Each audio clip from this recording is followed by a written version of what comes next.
ఒకరోజు నువ్వు కఠినపరుచుకున్న రెండో రోజైనా ఆయన నీతో మాట్లాడతాడు. హల్లెలూయా. ఆయన లోపల నుంచి మాట్లాడుతున్నాడు, ఆయన లోపల నుంచి నీతో మాట్లాడుతుంటాడు. గుర్తుపెట్టుకోండి ఈ విషయాన్ని.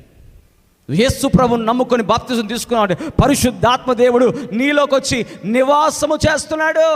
గుర్తుపెట్టుకో ఈ విషయం. నీతో మాట్లాడుతుంటాడు. నేనేం విన్ను, నువ్వు చెప్పింది నేను విన్ను అన్నప్పటికీ మాట్లాడుతుంటాడు. హల్లెలూయా. కాబట్టి లోకంలో ఉన్నవాడిని అడగండి, వాడితో మాట్లాడతాడా? వాడు హత్యలు చేసినా కూడా ఇంకా 4 హత్యలు చేస్తానంటాడు. వాడికి మనస్సాక్షి పనిచేయదు. నేను తప్పు చేశాను అనుకోడు. అదే తేడా. నువ్వు దేవుడి చాటున నివసిస్తున్నావు అంటానికి తేడా. నువ్వు ఎట్ట తెలుసుకుంటావంటే నీ హృదయం లోపల దేవుడు తన ఆత్మ ద్వారా నీకు చెప్తుంటాడు. దేవుడికి స్తోత్రము కలుగును గాక. హల్లెలూయా. కాబట్టి దానియేలు తన జీవితంలో ఎటువంటి శోధన వచ్చినా దేవుణ్ణి మాత్రము సేవించకుండా మానలేదు. హల్లెలూయా.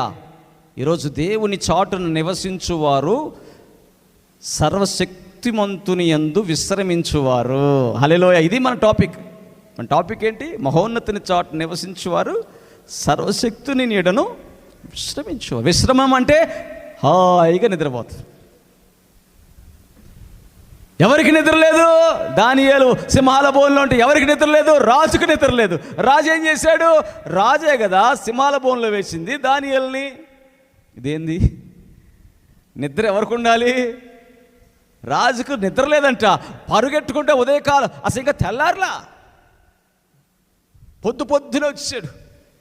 దానియేలు అంటున్నాడు. ఎందుకు? అతని హృదయములో మాట్లాడుతున్న స్వరం ఏంటి తెలుసా? నువ్వు తప్పు చేశావు. ఇక్కడ మాట్లాడుతున్న మాట అతడు నిర్దోషి. దానియేలు ఎవరు?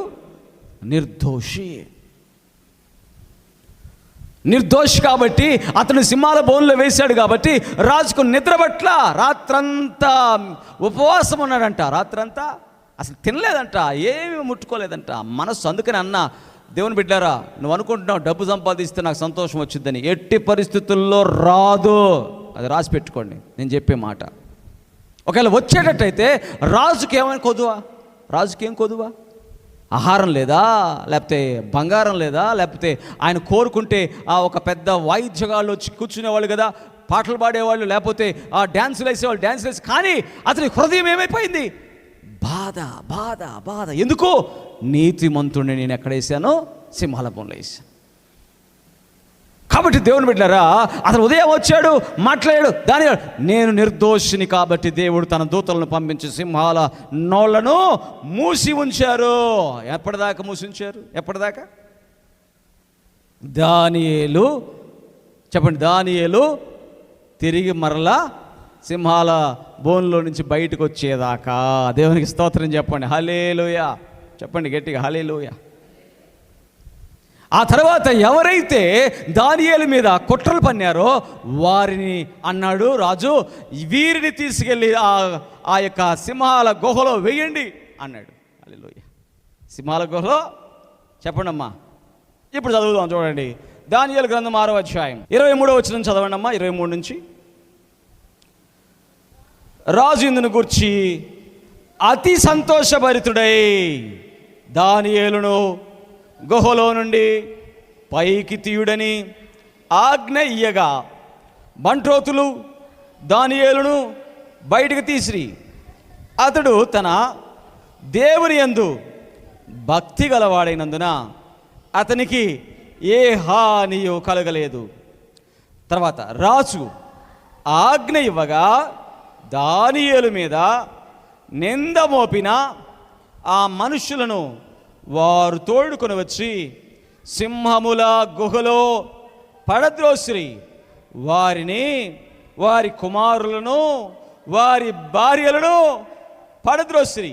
ఇక్కడ చదవండి. వారు ఆ గుహ అడుగునకు రాక మునుపే. ఎక్కడికంట అంటే వాళ్ళు ఇక కింద పడలా. మీకు తెలుసా గుహ అంటే ఎట్లుంటుందంటే పైన ఒక రంధ్రం లాగా ఉంటుంది, దాంట్లో పడేసేవాళ్ళు, కింద సింహాలు ఉంటాయి. అసలు వాళ్ళని తీసుకొచ్చి పడేస్తుంటే అంట కింద పడక మునిపే సింహములు పాలైరి సింహములు వారి ఎముకలను సైతము, అంటే వాటికి ఎట్టుంది ఆకలి, అంత ఆకలిలో కూడా నా దేవుని మాటకు లోబడిపోయినాయి సింహాలు. హల్లెలూయా. దానియేలు ఎంత ప్రార్థనాపరుడైతే, ఎంత భక్తిపరుడైతే దేవుడికి ఇష్టంగా ఉన్నాడు. దానియేలు దేవుని చాటున నివసించేవాడు అంటానికి ఇంకా ఇంతకంటే ఏం కావాలి? దానియేలు అలా నివసించాడు కాబట్టి దేవుని నీడను విశ్రమించాడు అని చెప్పలేమా? దేవునికి స్తోత్రం. ఈరోజు ఎందుకు భయపడుతున్నాం మనం? ఎందుకు మనం మన ఆలోచనలు చేస్తున్నాం? దేవుడి విషయాలను వెనకకు తోసి మానవ విషయాలు ముందుకు తీసుకొచ్చుకుంటే మనం నష్టపోతున్నాం. మనకు సహాయం దొరకట్లా, మనకు దేవుడి కాపుదల లేదు. ఇలాంటివి లేకపోగా మళ్ళీ మనం ఏమంటామంటే దేవుడి మీద నిందలు వేస్తూ ఉంటాం. దేవుడు సర్వశక్తిమంతుడు సింహాల నోల నుండి దానియేలును తప్పించాడు. అవే సింహాలు ఆ మనుషులను పడవేగా. చూడండి అక్కడ ఎంత బాధాకరం అంటే, ఆ మనుషులు అలాంటి నెగటివ్ రిపోర్ట్స్ చెప్తుంటే ఇంటి వారు ఏం చేయాలి? వారించాలి. అది తప్పయ్యా. కొంతమంది అననీయ సప్పీరాలు ఉన్నారు. అంటే భర్త తప్పు చేస్తుంటే భార్య కూడా ఏం చేస్తుంది? చెప్పాలా? తప్పుని ఎంకరేజ్ చేస్తుంది. అప్పుడు ఏమైపోతారు? నాశనం అయిపోతారు. కుటుంబం అంటే అదే. భర్త తప్పు చేస్తుంటే భార్య హెచ్చరించాలి, భార్య తప్పు చేస్తుంటే భర్త హెచ్చరించాలి. ఇది తప్పయ్యా, మనకొద్దు. హామాను తప్పు చేస్తుంటే భార్య హెచ్చరించలా. ఇక్కడ కూడా ఈ మనుషులు తప్పు చేస్తుంటే కుటుంబం హెచ్చరించలా. ఏమయ్యింది? రాజు ఏం చేశాడంట? వారిని అక్కడ రాసిన మాట దానియేలు గ్రంథం 6వ అధ్యాయం ఎంత చదివాం. ఎంత మనం అర్థం చేసుకోవాలి ఈ విషయాల్ని. లేకపోతే మనం చాలా దేవుడికి దూరస్థులం అయిపోతాం. మందిరానికి వచ్చినా కూడా దేవుడి మనసును అర్థం చేసుకోలేకపోతాం. చదవండి అక్కడ 24వ వచనం 6వ అధ్యాయం. రాజు ఆజ్ఞేయగా దానియేలు మీద నింద మోపిన ఆ మనుషులను వారు తోడుకొని వచ్చి సింహముల గుహలో పడద్రోసిరి, వారిని, వారి కుమారులను, వారి భార్యలను. ఏంటండి ఇది?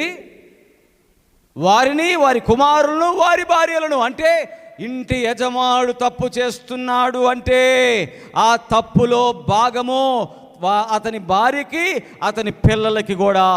గుర్తుపెట్టుకోండి ఈ విషయం. ఇంటి యజమానుడు 10,000 సంపాదిస్తే 10,000 భార్యకి, పిల్లలకే. ఇంటి యజమానుడు ఒక ఇల్లు కడితే అది ఎవరికి? అది భార్యకి, పిల్లలకే. ఇంటి యజమానుడు తప్పు చేస్తే ఆ తప్పులో భాగము భార్యకి, పిల్లలకి అనే విషయం గుర్తుపెట్టుకోవాలి. అంటే ఇప్పుడు అర్థమేంటి తెలుసా? ఇంటి యజమానుడు తప్పు చేస్తున్నాడని తెలిస్తే భార్య యొక్క బాధ్యత ఏంటో తెలుసా? వద్దయ్యా, మనకొద్దు. దానియేలు ప్రార్థనాపరుడు, దానియేలు దర్శనములు చూచేవాడు, దానియేలు ఎన్నో దర్శనాలు చెప్పి రాజు దగ్గర మాట్లాడినవాడు. అటువంటి వ్యక్తికి మనం వ్యతిరేకంగా పోవద్దయ్యా, మనకు మంచిది కాదయ్యా, మన కుటుంబానికి మంచిది కాదు అని చెప్పడానికి బదులు వీరు కూడా ఏకీభవించుంటారేమో అని అనుకుంటున్నా. దేవునికి స్తోత్రం. హల్లెలూయా. ఇంకొక ఎగ్జాంపుల్ చెప్పాలనుకుంటే, ఆహాబు నాబోతు యొక్క ద్రాక్ష తోటను చూసి ఆ ద్రాక్ష తోట నాకు కావాలని చెప్పి ఎవరికి చెప్పాడంట? యెజెబెలుకు చెప్పాడంట. యెజెబెలు ఎవరు? ఆహాబు యొక్క భార్య. అప్పుడేం చెప్పాలి యెజెబెలు? చెప్పండి, ఏం చెప్పాలి? అయ్యా, ఎన్ని ఎకరాలు ఉంది నీకు? 100 ఎకరాలు.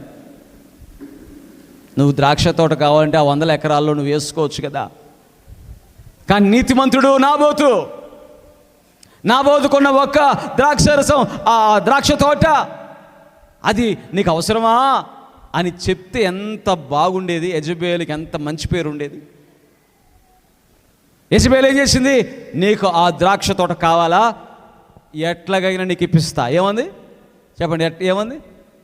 అంటే ఒక పాపాన్ని సమర్థించడమే కాదు, ఆ పాపానికి సంబంధించినటువంటి క్రియలు కూడా చేసింది యెజెబెలు. ఒకవేళ కానీ యెజెబెలు ఆహాబుతో, నువ్వు రాజువైతే అవ్వచ్చు, నువ్వు రాజ్యము నీతిగా చేయాలి, అతనుకున్న తోటను నువ్వు కోరుకోకూడదు. దేవునికి స్తోత్రం చెప్పండి. హల్లెలూయా. ఎప్పుడైతే అలాగున యెజెబెలు చేసిందో దాన్ని బట్టి ఎటువంటి శాపం వచ్చిందంటే కుక్కలు నాకుతాయి వారి రక్తాన్ని. ఎవరు నాకుతారు?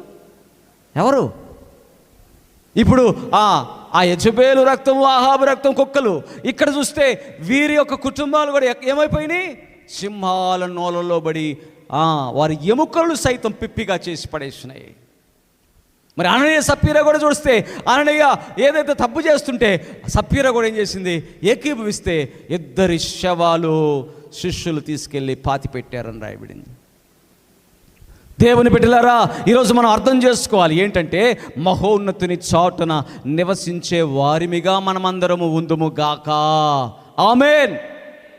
అటువంటి వాళ్ళంగా మనం ఉండాలి. హల్లెలూయా. ఎటువంటి పరిస్థితులు వచ్చినా నా దేవుడిని విడిచిపెట్టను, నా దేవుడికి ఇచ్చే ప్రాధాన్యత నేను విడిచిపెట్టను. నా దేవుడే నాకు ఆశ్రయము, కోట, నేను నమ్ముకున్నదగిన నా సహాయకుడు. ఈ భూమి మీద నా కాలము, మనిషి కాలము కొద్దిదే. ఈ కొద్ది కాలంలో నా దేవుడికి నమ్మకంగా ఉండాలి. కట్టుకుంటా ఇల్లు కట్టుకుంటే దేవునికి స్తోత్రం, దానికి దేవుడిని నమ్ముకోవడానికి ఏ సమస్య లేదు. చికెన్ తింటా, మటన్ తింటా, దానికి దేవుడిని నమ్ముకోవడానికి ఏ సమస్య లేదు. మంచి వస్త్రములు కట్టుకుంటా, క్రిస్మస్ కదా, ఇంటి డెకరేషన్ చేసుకుంటా, లైటింగ్స్ పెట్టుకుంటా, దానికి దేవుడికి సమస్య లేదు. మరి సమస్య ఎక్కడా? చెప్పండి, సమస్య ఎక్కడా? పొరుగు వానిది ఆశించటం. హల్లెలూయా. పొరుగు వాని మీద అబద్ధ సాక్ష్యము చెప్పడం, దేవుడి విషయాల్లో దూరముగా ఇవి. ఇక్కడ దానియేలు మీద జరిగిందేంటి? అబద్ధ సాక్ష్యము. దేవుడు ఏమంటున్నాడు? ఇతడు నిర్దోషి. హల్లెలూయా. కపటముగా పన్నాగాలు పన్ని దానియేలు ఏం చేశారు? సింహాల గుహలో పడవేయాలని చూస్తే వారే సింహాల గుహలో పడి వారు నాశనం అయిపోయారు. కాబట్టి దానియేలు ఎవరి చాటున నివసించాడు? దేవుని చాటున, మహోన్నతుని చాటున నివసించాడు. దేవుడికి మహిమ కలుగునుగా. ఇశ్రాయేలులు ఎవరి చాటున నివసించారు? దేవుని చాటున, మహోన్నతుని చాటున నివసించారు. ఆ రక్తమును వారి గడప కమ్మీలకు రాశారు, చెప్పినట్టుగా చేశారు. కాబట్టి సంహార దూత వారిని చంపకుండా వెళ్ళిపోయారు, కాపాడబడ్డారు, రక్షించబడి. ఈరోజు దేవుని బిడ్డ దేవుని మాటకు లోబడి మందిరాన్ని ప్రేమించి, దేవుడి సన్నిధిని ప్రేమించి, దేవుడితో గడిపి, దేవుడితో నడిచే వారి జీవితాల్లో దేవుడి ఆశీర్వాదాలు ఉంటాయి. ఆమేన్. హల్లెలూయా. చెప్పండి హల్లెలూయా. చివరిగా ఇంకొక వ్యక్తిని కూడా చూస్తే నోవాహు. ఎవరండి? చెప్పండి. నోవాహు. ముగ్గురు గురించి చెప్తాను కదా. నోవాహు దినాల్లో లోకమంతా ఎట్లా ఉంది? లోకమంతా చెడిపోయింది. దేవుడు అంటున్నాడు, నోవాహు దినాల్లో మనుషులను చూసాడంట దేవుడు. చూస్తే వాళ్ళ హృదయంలో నుంచి ఆలోచనలు ఎలా వస్తున్నాయంటే చెడు. ఏమొస్తుంది? ఎలా వస్తుంది చెప్పండి? చెడు. ఇప్పుడు ఉదాహరణకి మంచినీళ్ళు ఇచ్చాను అనుకోండి. ఏమి ఇచ్చాను చెప్పండి? మంచినీళ్ళు ఇచ్చాను అనుకోండి. ఏంది నేను మంచినీళ్ళు ఇస్తున్నాడు? దేనికి ఇస్తున్నాడో? చెడు. అర్థమవుతుందా? ఎంతమందికి అర్థమవుతుంది? వాళ్ళ హృదయ ఆలోచనలన్నీ చెడు. మంచిగా ఆలోచించడం లేదు. దేవుని స్తోత్రం. హల్లెలూయా. మనుషులందరినీ చూస్తే మంచిగా ఆలోచించేవాళ్ళు లేరట. వారి యొక్క హృదయములో ఆలోచనలన్నీ కూడా చెడుగా ఉండటం దేవుడు చూశాడు. అయితే ఒక్క వ్యక్తిని చూశాడు, నోవాహు. అతడు మాత్రమే మంచిగా ఆలోచిస్తున్నాడు. హల్లెలూయా. ప్రతిదీ మంచిగా ఆలోచిస్తున్నాడు. అందుకనే దేవుడు ఏం చేశాడంటే, ఈ భూమి అంతటి మీదకి నేను తీర్పు తీరుస్తున్నాను, ఈ చెడు ఆలోచనలతో ఉన్నవారు ఉండకూడదు, నేను జలప్రలయం రప్పిస్తాను, అందరినీ నాశనం చేస్తాను. నోవాహు, నువ్వు నీ కుటుంబం మాత్రం ఓడ చేసుకో. నోవాహు నీతిమంతుడు అంటే నోవాహుతో పాటు ఎవరు కూడా ఓడలోకి వెళ్ళారు? నోవాహుతో పాటు భార్య వెళ్ళింది, నోవాహుతో పాటు కుమారులు వెళ్ళారు, నోవాహుతో పాటు కోడళ్ళు కూడా. ఏంటిది? నోవాహు యజమానుడు నీతిమంతుడైతే నోవాహుకు వచ్చిన ఆశీర్వాదాల్లో వీడికి కూడా వచ్చేసింది. దేవునికి స్తోత్రం. హల్లెలూయా. ఇందాక మనం ఏం చెప్పుకున్నాం? వారు పాపములు చేస్తే వారి భార్యల మీద కూడా శిక్ష వస్తే, ఇక్కడ నోవాహు నీతిమంతుడని బైబిల్ అంటుంటే, నోవాహుతో పాటు నోవాహు భార్యకి, నోవాహుతో పాటు నోవాహు కుమారులకి, కోడళ్ళకు కూడా దేవుడు అన్నాడు, నీ ఇంటి వారందరికీ ఓడను సిద్ధపరచుకో.